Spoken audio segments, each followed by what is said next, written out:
Good morning, students. Today we are going to discuss about some more applications of Bernoulli's principle. We have discussed some applications in previous module. Now we are going to discuss about blood flow and heart attack. See here, Bernoulli principle helps in explaining blood flow in artery. In arteries, see, consider this is a artery like this, artery like this. The artery may get constricted. Constricted means decrease in the constricted. The artery may get constricted. That means the thickness, diameter, inner diameter, width of inner diameter get decreases. Inner diameter width. Inner diameter width may get decreases because of accumulation of plaque on the inner walls of the artery. When plaque accumulates on the inner walls of the artery, like this, the cross-sectional area decreases. When plaque accumulated like this on the inner walls of the arteries, consider this is an artery. So because of the accumulation of plaque, the area decreases. So velocity of the fluid flow increases. We know if velocity of the fluid flow increases, pressure decreases. We know the Bernoulli principle is P plus half rho V square equal to constant. So if velocity increases, the second term value increases. In order to get the compensate the constant value, the pressure must be lowered as the second term value increases. So the pressure decreases inside. The pressure inside the arteries get decreases. As the external pressure is more than internal pressure, that means pressure outside the artery is more than the internal pressure. So there is a collapse in the artery. In order to flow the blood through the artery, there is a large amount of burden will be fall on the heart. So there is a huge demand on the heart to pump the blood through the constricted artery, so that the pressure on the heart will increase. Whenever the blood will rush through the small constriction of the artery like this. Whenever it passes through the artery, once again the same situation repeats. Again area is less, so velocity will be more, so pressure decreases again. Again the heart has to pump the blood through this small constriction of the artery with a greater amount of force. This this scenario repeats in regular intervals of time. So this leads to repeat collapse of the artery. So this may result in heart attack. So this is all about explanation of blood flow and heart attack, where there is a accumulation of plaque on the inner walls of the arteries. Now we are going to see a dynamic lift.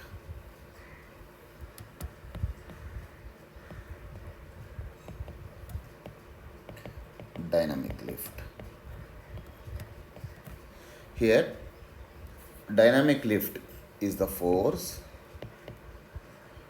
Dynamic lift is the force that acts on a body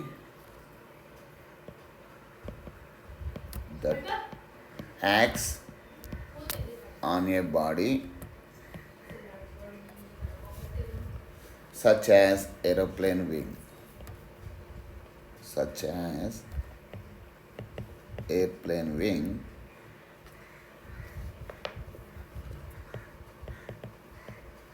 spinning ball,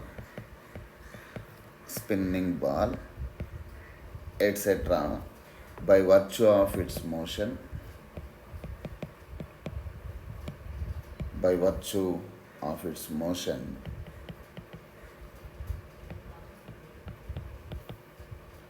through a fluid,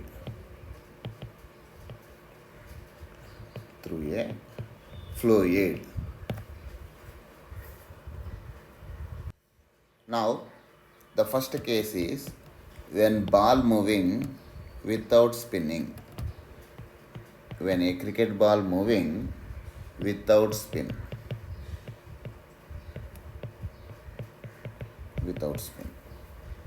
So see here, when a cricket ball is moving like this, moving in a forward direction like this with a velocity of v, that means the velocity of the ball is like this, and the velocity of the fluid flow, that is nothing but velocity of the air, will be flowing in like this.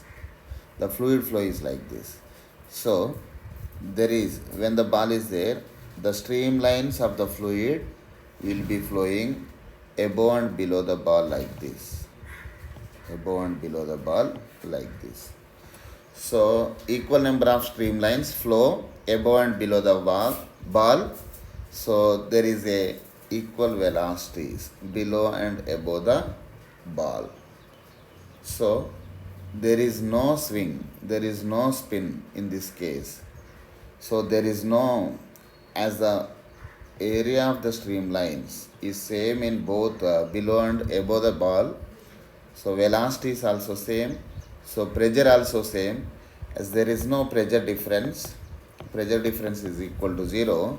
If pressure difference is equal to 0, force is equal to pressure difference into area. So force is also equal to 0. So there is no upward force in this case. There is no upward force in this case. Upward force is equal to 0 in this case. So, and another one is ball moving with spin. When you spin the ball, when ball moving with spin. Second case.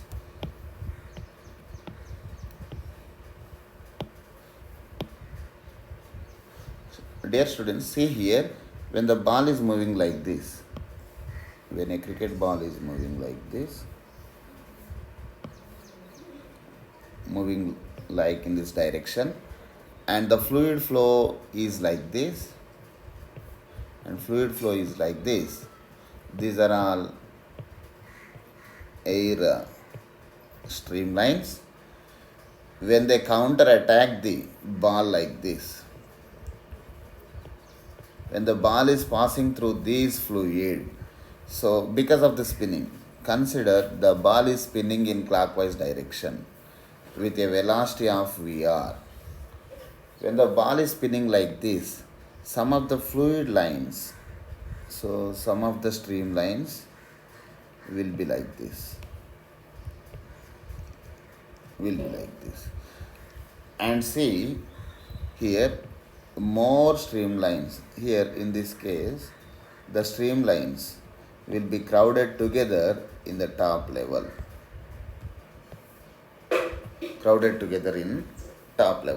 So here at the bottom of the ball,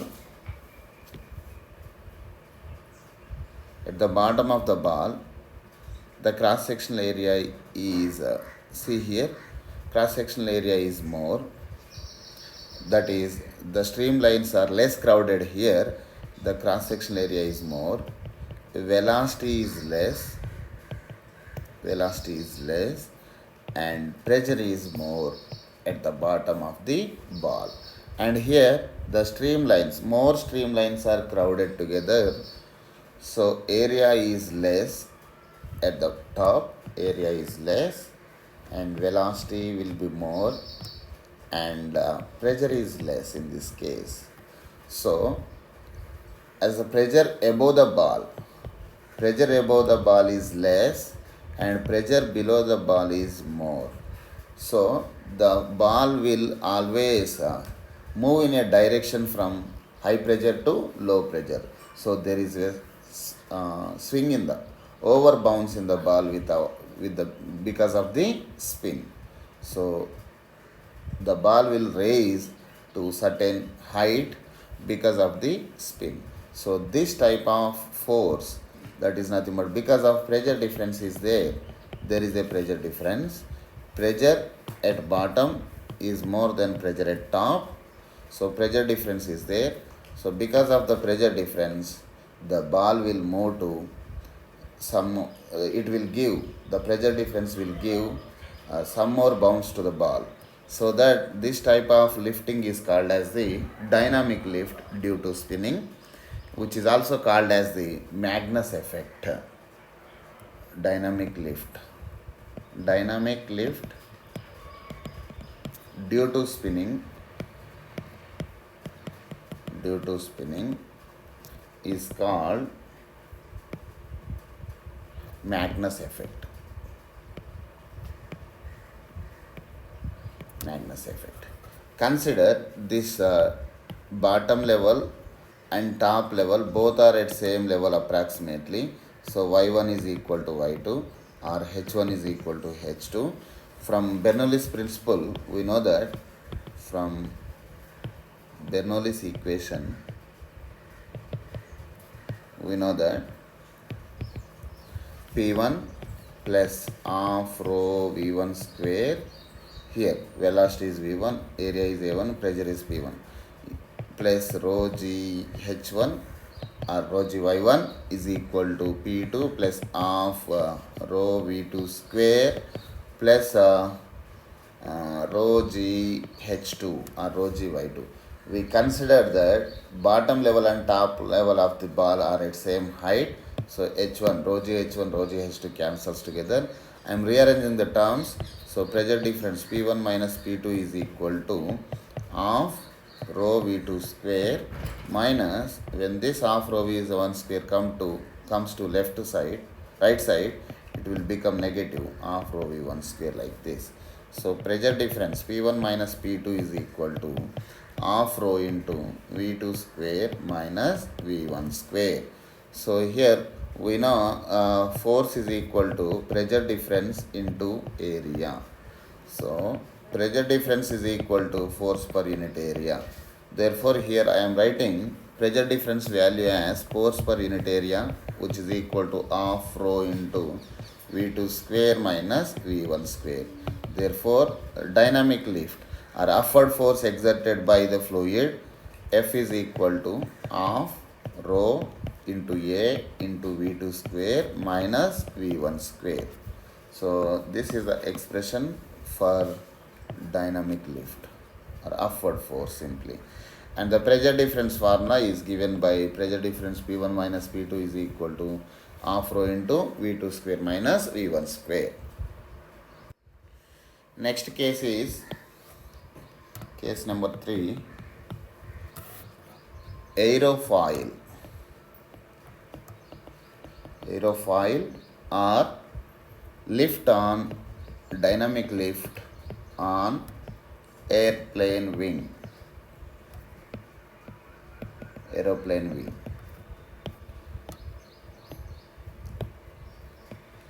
See here, figure that I am going to draw is the aeroplane wings look like this. The shape of the aeroplane wings will be looking like this. Because of this shape, consider this is a airplane wing.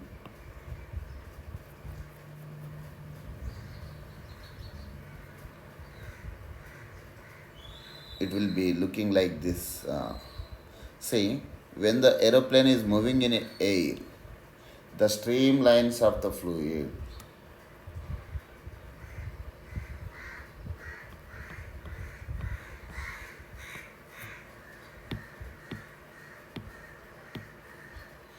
See here, when it is moving, airplane is moving like this, the streamlines of the fluid, the streamlines are moving in this way. The streamlines are moving in this way like this. This is nothing but fluid lines, air.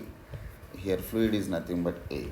So more number of fluid lines are crowded together at the top of the wing because of the shape of the aeroplane wing. So more fluid lines are crowded together. At the bottom, less fluid lines are there and they are less crowded together like this.